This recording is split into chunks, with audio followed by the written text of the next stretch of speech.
বন্ধুরা, আজকে আমরা ইঁচড় চিংড়ি বানাবো। এর জন্য একটা ইঁচড় কাটতে এসেছি, আমাদের নিজেদের গাছের ইঁচড়। এই দেখেন, একদম রাস্তার সামনে তো গাছটা, চুরি হয়ে যায় সব। এই জন্য কাটা দিয়ে রেখেছি গাছের উপরে।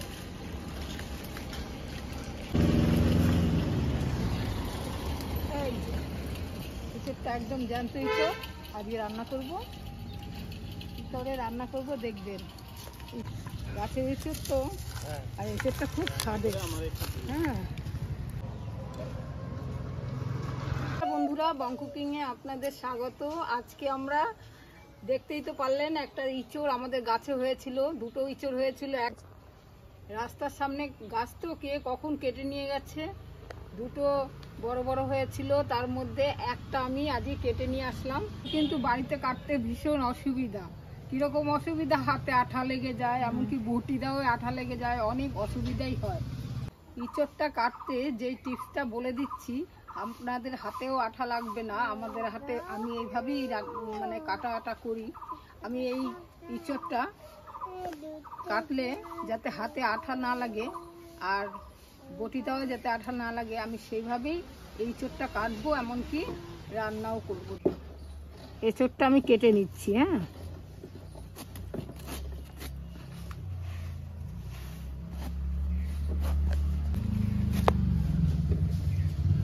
দেখেন ইঁচড়টা কত সুন্দর একদম। আমি এই যে কড়াইতে জল নিয়েছি, এই জলের মধ্যে ইঁচড়টা দিয়ে দিচ্ছি।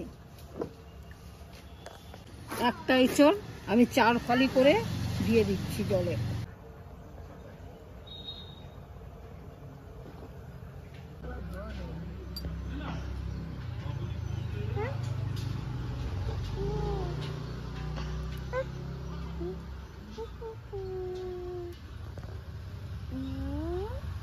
জল দিয়ে আমি ইঁচড়গুলো দিয়ে দিলাম 4 ফালি করে। এবার আমি লবণ দিয়ে দিচ্ছি আর অল্প হলুদ দিয়ে দিলাম। এঁচড়ের ভেতরে আমি 2-3টে আলু দিয়ে দিচ্ছি কেটে।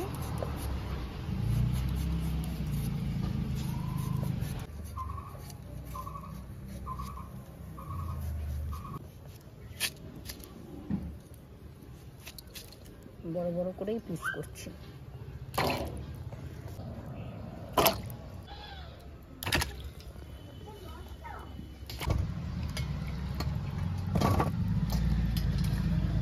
আলুগুলো আমি ভালো করে ধুয়ে আমি এই জলে দিয়ে দিচ্ছি, সিদ্ধ হয়ে যাবে।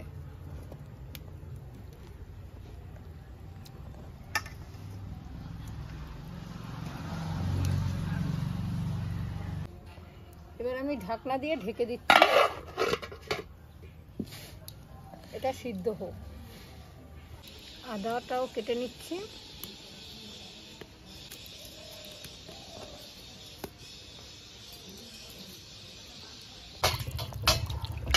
টমেটোগুলো ভালো করে ধুয়ে করে কেটে নিচ্ছি।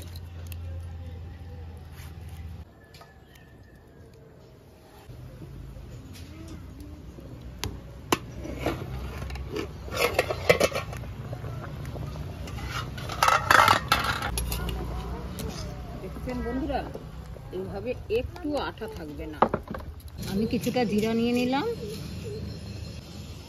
ধনিয়া, জিরা ধনিয়া লঙ্কা আমি একসঙ্গে বেটে নিচ্ছি। জায়ফলের একটা টুকরো আমি এর মধ্যে দিয়ে দিচ্ছি বাটার মধ্যে।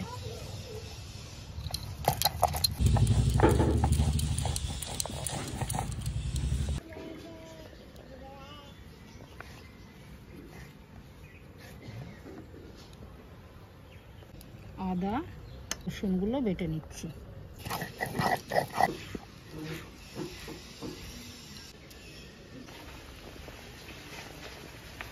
আমি ইঁচড়গুলোকে উঠিয়ে নিচ্ছি, একটু ঠান্ডা জলের মধ্যে রাখছি। এই যে চিংড়ি মাছগুলো নিয়ে নিয়েছি, সামান্য হলুদ লবণ দিয়ে মেখে নিচ্ছি।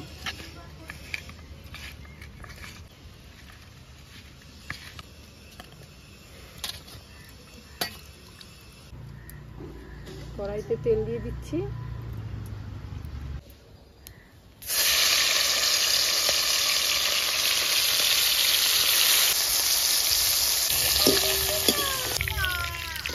মাছগুলো ভাজা হয়ে গেছে, কেটে নিচ্ছি। দেখেন আমার হাতে একটু আঠা লাগবে না বন্ধুরা।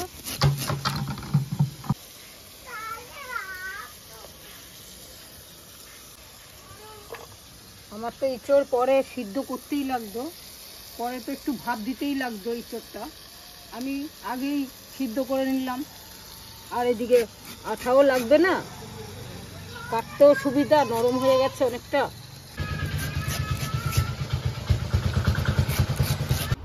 কড়াইতে আরেকটু তেল দিয়ে নিলাম। দারচিনি, এলাচ, লবঙ্গ আমি ফোড়নে দিয়ে দিলাম।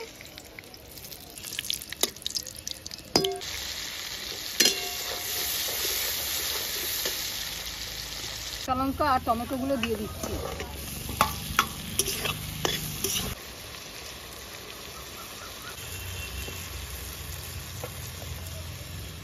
আদা রসুন বাটাটা দিয়ে দিচ্ছি। জিরা, ধনিয়া, লঙ্কা বাটাটা আমি দিয়ে দিচ্ছি।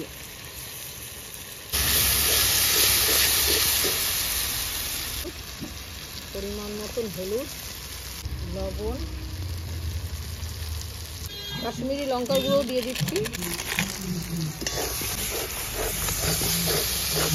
তেল ছেড়ে দিয়েছে, ইঁচড়গুলোও দিয়ে দিচ্ছি, গুলোও দিয়ে দিচ্ছি, দিয়ে আমি ভালো করে কষিয়ে নিচ্ছি।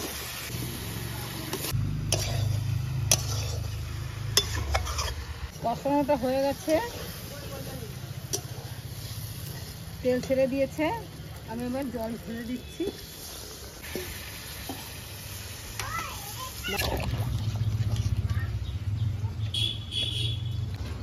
ভাজা করা চিংড়ি মাছগুলো আমি দিয়ে দিচ্ছি এবং আমি ঢেকে দিয়ে একটু আগুনটা ধরে দিচ্ছি। হয়ে গেছে বন্ধুরা, দেখেন কত সুন্দর নরম হয়েছে। গরম মশলা 1 চামচ ঘি দিয়ে